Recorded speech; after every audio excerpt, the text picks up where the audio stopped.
मैं आपको बताऊं, टॉल्स्टॉय थे। टॉल्स्टॉय बड़े प्रसिद्ध लेखक थे। हमें लगता है कि साहब हमें बांटने के लिए पैसों की आवश्यकता है, हमें बांटने के लिए किसी चीज की आवश्यकता है। ऐसा नहीं है। जितना हमें भगवान ने दिया है यदि हम उसको भी बांटना जान जाते हैं तो हम देवता बन जाते हैं। तो फिर हमारे अंदर यज्ञ का असली भाव आ जाता है। आप लोगों ने टॉल्स्टॉय की कहानी पढ़ी होगी। टॉल्स्टॉय बड़े प्रसिद्ध साहित्यकार थे और दिल के बड़े अमीर थे। उनके अंदर एक भाव था कि जब भी कहीं जाते तो जो भी उनके पास होता था सब चीजों को बांटते हुए जाते थे।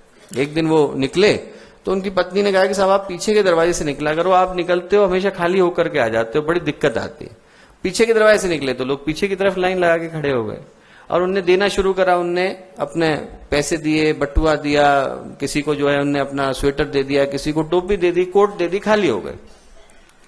एक आदमी बैसाखियों के सहारे से आ रहा था धीरे धीरे और टॉल्स्टॉय आगे बढ़े। अब उन्होंने देखा कि आदमी खड़ा हुआ है। अब टॉल्स्टॉय की आंखों में आंसू आ गए। उनने उसको गले लगा लिया। उन्होंने कहा कि भैया अब मेरे पास तेरे को देने को कुछ नहीं बचा, कल दोबारा आऊंगा तो लेकर के आऊंगा। वो व्यक्ति बोला कि साहब ऐसा मत कहिए आप, आज आपने जो दिया वो आज तक किसी ने नहीं दिया।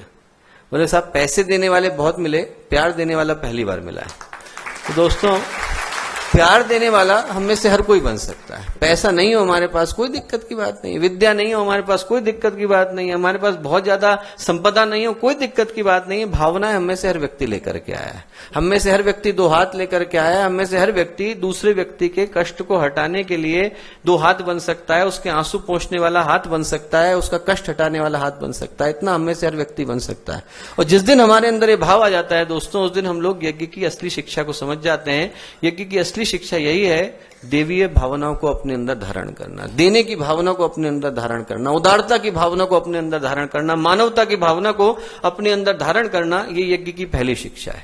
यज्ञ की दूसरी शिक्षा वही है दोस्तों जो गुरुदेव सदा कहा करते थे, मनुष्य में देवत्व का उदय, धरती पर स्वर्ग का अवतरण।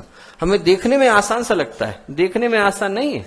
जिसको अभी आप यज्ञ जीवन की बात कर रहे थे, यज्ञ जीवन का मतलब है कि यदि सामने वाले को कष्ट है तो मैं अपने जीवन को उठा करके दे दूं। आप लोगों ने महर्षि दधीचि की कथा सुनी होगी। महर्षि दधीचि की कथा, ये सबको पता है कि जब ये बारी आई कि धरती पर वृत्रासुर ने कब्जा कर लिया और इंद्र भगवान को महर्षि दधीचि की शरण में जाना पड़ा कि साहब जब तक कोई तपस्वी अपनी हड्डियों को नहीं देंगे, अपनी अस्थियों को नहीं देंगे, उनकी अस्थियों से आयुध नहीं बनेगा, उनकी अस्थियों से एक हथियार नहीं बनेगा, तब तक उस असुर का अंत नहीं हो सकता। दधीचि ने कहा, एक पुराणों में जब जिक्र आता है तो पुराणों में कहा कि दधीचि ने वाक्य के समाप्त होने का इंतजार नहीं किया। उन्होंने कहा यदि मानवता के लिए मेरी हड्डियों की आवश्यकता है तो आप अभी ले जाओ, तुरंत ले जाओ आप। और उनकी हड्डियों से वज्र बना, वज्र से वृत्तासुर का अंत हुआ। ये कहानी का एक पक्ष है, पर जो कहानी का दूसरा पक्ष है वो बड़ा ही हृदय स्पर्शी है। कहानी का दूसरा पक्ष यह है कि जब दधीचि ने शरीर छोड़ा तो उस समय में उनकी पत्नी वहां पर उपस्थित नहीं थी। जब वो लौट करके आई तो उन्होंने देखा कि साहब मेरे पति यहां पर नहीं है और सारे के सारे देवता जिनको मैं छोड़ करके नहीं गई थी यहां पर खड़े, कैसे खड़े?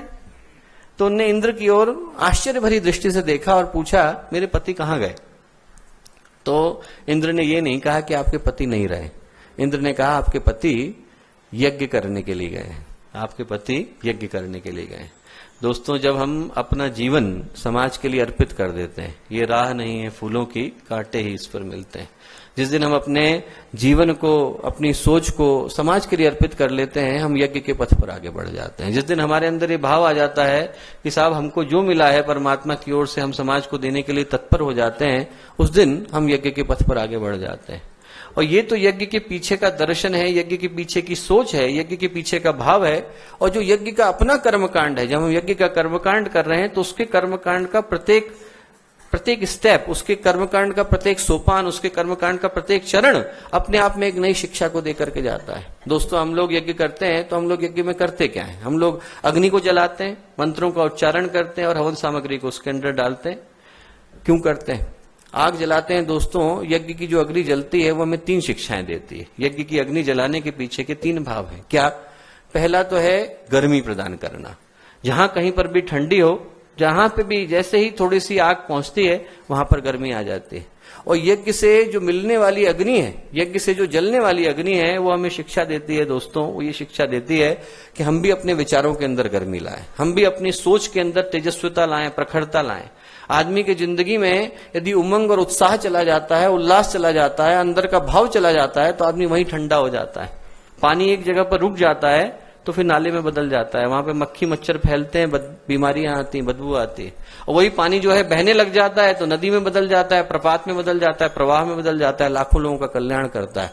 हमारे जीवन में यदि सकारात्मकता आ जाती है, ऊर्जा आ जाती है, उमंग आ जाती है, उत्साह आ जाता है, उल्लास आ जाता है, तो हम हजारों लोगों के लिए प्रेरणा का कारण बन जाते हैं। और वहीं पर व्यक्ति यदि एकदम ठंडा हो जाए, उसके अंदर निगेटिविटी आ जाए, सोच के अंदर डिप्रेशन आ जाए, कुछ लोगों से आप बात करके देखो तो एकदम सारी दुनिया ही निगेटिव है उनके लिए। आप उनसे बात करके देखो, आप बात करोगे तो आप अपना दुख लेकर के आए होगे और आप उनके पास से और दुख का पहाड़ लेकर के लौटोगे। आदमी इतना मनहूस होकर के बैठा हुआ है कि आप उससे बात करने जाओ, वो आपको 40 कंप्लेन बता देगा, साहब दुनिया सही नहीं चल रही है, देश जो है सही नहीं चल रहा है, डॉक्टर इलाज ढंग से नहीं कर रहा है, बच्चों की पढ़ाई ढंग से नहीं हो रही है, नौकरी ढंग से नहीं मिल रही, सारी चीजें निगेटिव है। और कुछ लोगों से आप बात करके देखो तो आप उनसे 5 मिनट के लिए बात करोगे और आपके अंदर एकदम आशा का, उत्साह का, उमंग का संचार हो जाएगा। हम वैसे बन जाएं कि हमारे अंदर से, हमारे चिंतन के अंदर से गर्मी निकले, प्रकाश निकले, ऊर्जा निकले, उमंग निकले, उत्साह निकले।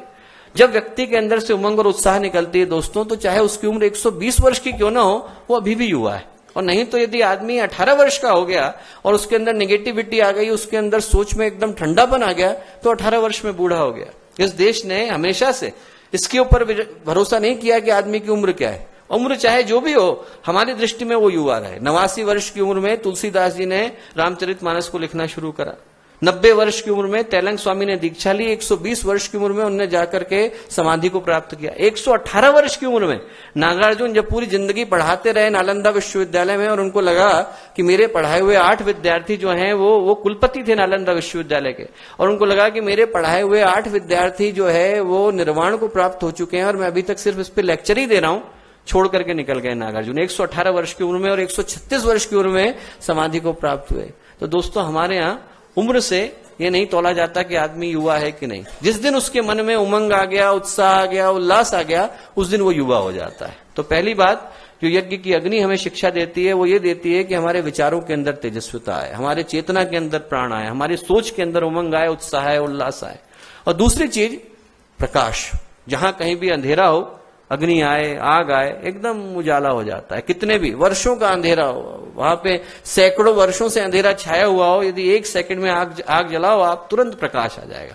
हजारों वर्ष के अंधियारे को दूर करने में प्रकाश को 1 सेकंड का समय नहीं लगता। वैसा प्रकाश हमारे अंदर से निकल